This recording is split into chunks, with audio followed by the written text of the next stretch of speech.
உங்களுக்கு ஒரு சம்பவத்தை சொல்லி இருக்கிறேன். புது வீடு கட்டியாச்சு.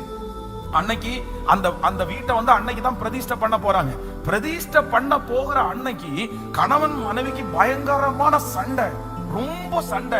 உடனே மனைவி ஒரு தீர்மானம் எடுக்கிறாங்க, இந்த புது வீடை டெடிகேட் பண்றதுக்கு முன்னாடி இந்த வீட்டிலேயே நான் சூசைட் பண்ணி செத்துருவேன் அப்படின்னு நினைச்சிட்டு ஸ்ட்ரெயிட்டா எங்க போறாங்கன்னா, நேரம் வந்து பால் காய்க்கிறதுக்காக அப்பதான் கேஸ் ஸ்டவ் இது எல்லாத்தையும் வச்சிருக்காங்க. இந்த கேஸ வந்து அவங்க ஆன் பண்ணி விடுறாங்க.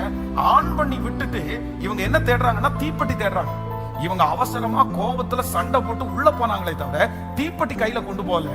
இது லிட்டரலா நடந்த சம்பவம். அவங்க வந்து தீப்பெட்டியை தேடும் போது ஒரு கை வந்து தீப்பெட்டியை கொடுக்கற மாதிரி ஒரு கை வந்துச்சாங்க.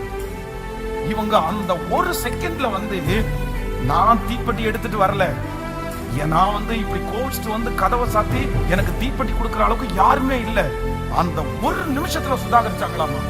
டக்குன்னு இவங்க வந்து யோசனை, அந்த கை மறைஞ்சிருச்சாங்க. தெரியல இல்லன்னு சொல்லிட்டு அந்த கேஸ் ஆஃப் பண்ணிட்டு வந்து அந்த வீட்லயே மன்னிப்பு கேட்டு, ஆண்டவரே மன்னிச்சிருங்க மன்னிச்சிருங்க மன்னிச்சிருங்க.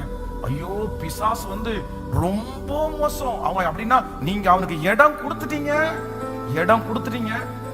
நீங்க வாயை திறந்து அறிக்கை செய்யக்கூடாது, நான் தற்கொலை பண்ணிக்க முடியும், ஏன்னா அதை கேட்டுட்டு இருப்பான் பிசாசு. அந்த வார்த்தையை கேட்டுட்டு இருப்பான். அந்த வார்த்தையை வச்சே உங்களை அப்படி கொண்டு போயிருவான்.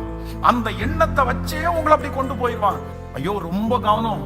சில விஷயத்துக்கெல்லாம் ஆண்டவருடைய பிள்ளைகள் இடம் கொடுத்துட்டீங்கன்னா பிசாசு உள்ள உட்கார்ந்துருவான். அதனாலதான் ஆண்டவர் உங்களுக்குள்ளே இருந்தா, பரிசுத்த ஆவியானவர் உங்களுக்குள்ளே இருந்தா, நீங்க இந்த மாதிரி விஷயத்துல நீங்க நீடிக்க மாட்டீங்க.